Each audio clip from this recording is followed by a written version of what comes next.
You want some venison?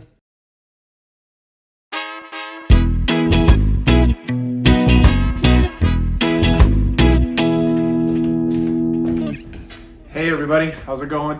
Just wanted to pop in today and go over and show you one of our family recipes for cooking venison. It'll be a real quick one. It's a real easy recipe to follow.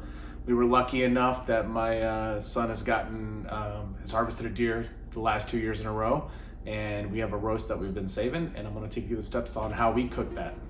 So first things first, you can see here I got the roast in some water. This has actually been soaking overnight. Some people will soak these in buttermilk to vinegar. We just use water around here. Just the main purpose of that is just to pull out the extra blood. Some people swear by it, others don't. That's just what we do.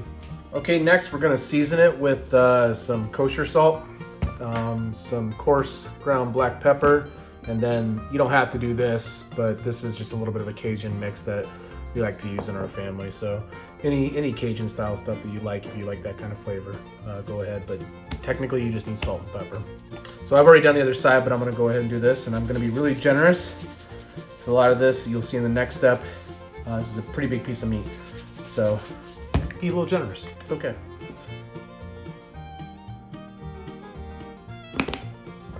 And a little bit of that Cajun kick.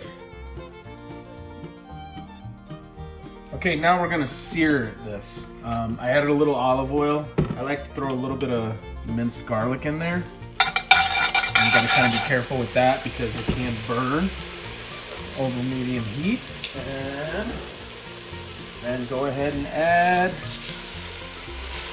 your roast.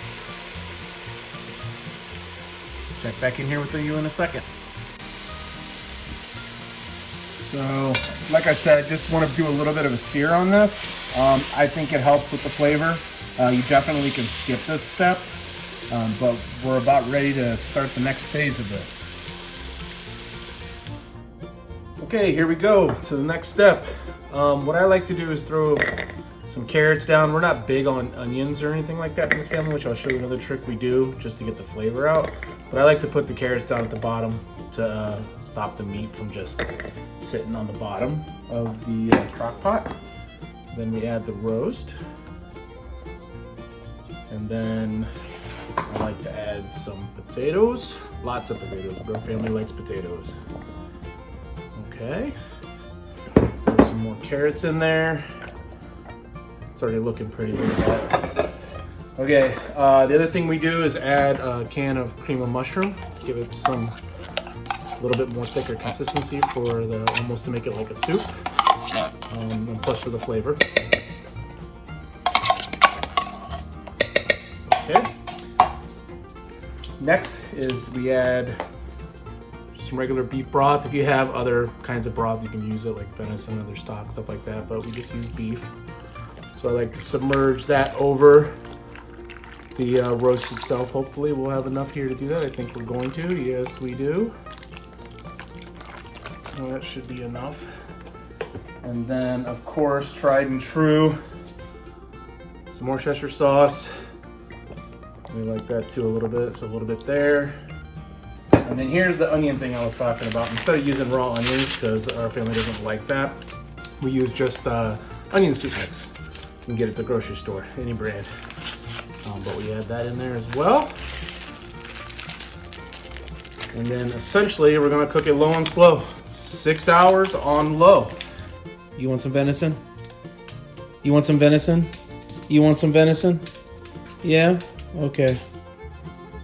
Okay, so it's been about 6.5 hours actually. And this is the stew. The family's home. Smelling great.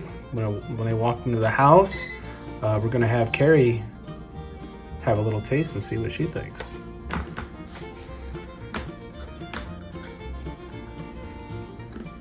Really good. Awesome. Okay, I think we got a winner here. Winner. Awesome. Venison dinner.